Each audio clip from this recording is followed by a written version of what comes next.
It's time for Fox and Friends. Oh, boy.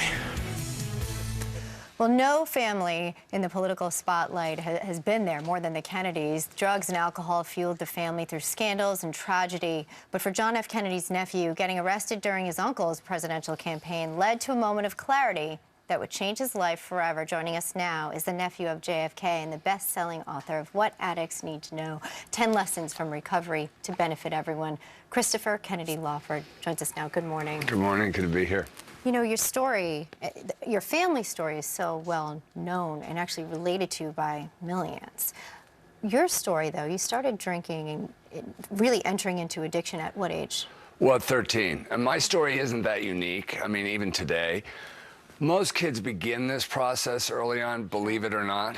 And the issue becomes whether or not parents and society is paying attention. Why? Because at that age, between 13 and 18, you can really make a difference in a kid's life.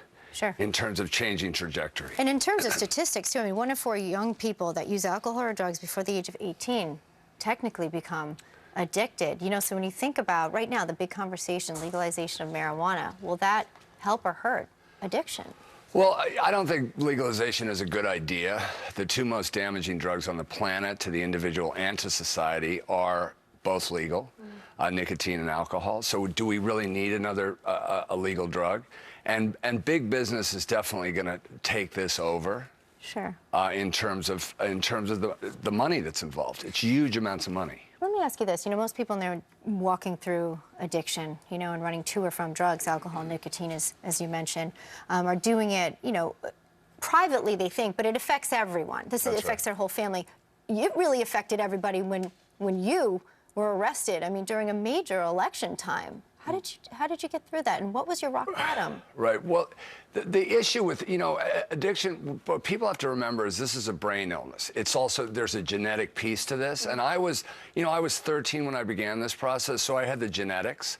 I also had what we know today that trauma, an adolescent who suffers any kind of trauma in their adolescence is much more susceptible to this illness. And culturally, it was an entirely different situation back then. We know much more today. We're paying attention today, and we know, and there's good science today. So kids have a real opportunity to avoid this issue if it's picked up early. It can cost them their lives. It almost cost you yours. Absolutely. Your rock bottom moment, as you describe it, is? Well, you know, there's a lot of rock bottoms. I mean, what we try to do today is elevate the bottom.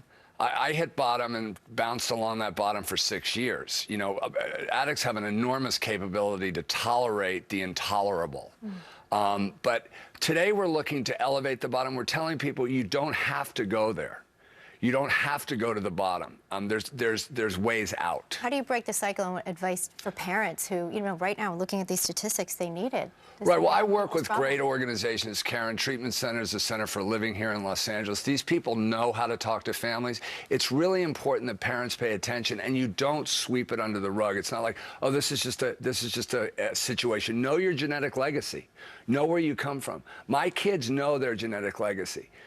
My kids, if they go down that road, they get talked to, and there's boundaries that are set. You know, this is what this is really an issue that has to be dealt with in the home. Sometimes, though, it's dealt with shame. How do you address that? Well, the science addresses it. This is not a shame-based thing. This is not a moral issue.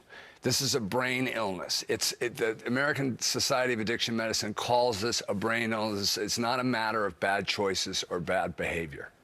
I would say the first step here that you discussed would be to check out this book. For so many parents and people out there who literally have family members suffer from addiction, this will be a life. Well, What Addicts Know is this book will show people what addicts know, and it will help normal folks live an enhanced life. Christopher Kennedy Lawford, we thank you for bringing us this great book today, What Addicts Know. Check it out. Thanks, Thank you. Elizabeth. Thanks so much.